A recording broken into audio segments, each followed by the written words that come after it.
Assalamualaikum warahmatullahi wabarakatuh. Dalam kesempatan ini saya akan berbagi sebuah cetusan yang bertajuk menguji makna kata baru. Di dalam sehari-hari kita akan sering mengacu pada sebuah kamus untuk memahami sebuah arti kata. Kalau kita hendak menemukan makna dari bahasa Arab, kita bisa membuka kamus Al-Munjid. Tetapi kalau Anda ingin memahami arti dari sebuah lema bahasa Inggris, tentu Anda akan membuka kamus Oxford atau Cambridge. Dan seperti kita ketahui, jika kita ingin memahami arti kata dalam bahasa Indonesia, kita akan membuka KBBI. Nah, tapi apakah makna hanya ada dalam kamus? Ini yang menarik ya. Sebab ada sebuah kamus namanya The Oxford Dictionary. Kamus ini beredar di media sosial baik Facebook maupun Twitter. Tetapi mungkin tidak familiar ya, karena memang bukan kamus resmi yang sering dijadikan pedoman ya bagi semua orang yang ingin memahami sebuah bahasa. Tetapi ia akan memantik pikiran kita. Jangan-jangan memang arti resmi dalam kamus itu tidak memadai dan tidak mencerminkan realitas yang rumit itu.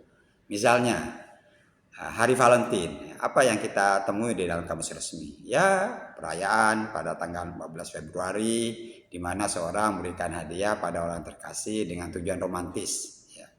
Sementara di dalam The Offer disebut yaitu sebuah perusahaan yang berusaha untuk memberitahu kita apa yang perlu kita makan, apa yang perlu kita berikan, dan kemana kita jalan-jalan.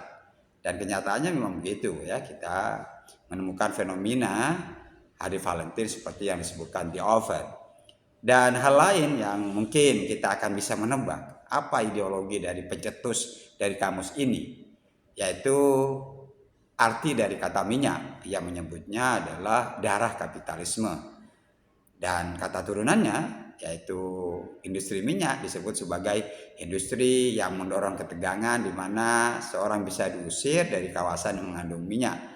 Dan saya pikir ini mencerminkan apa yang terjadi ya di Timur Tengah. Nah, kita perlu juga mencoba ya, apakah kata-kata lain yang selama ini sudah diterima begitu saja itu memadai jika kita acu ke dalam makna resmi di dalam kamus. Itulah pekerjaan kita agar pada akhirnya fungsi bahasa untuk menjelaskan itu betul-betul bisa dipenuhi. Terima kasih. Assalamualaikum warahmatullahi wabarakatuh.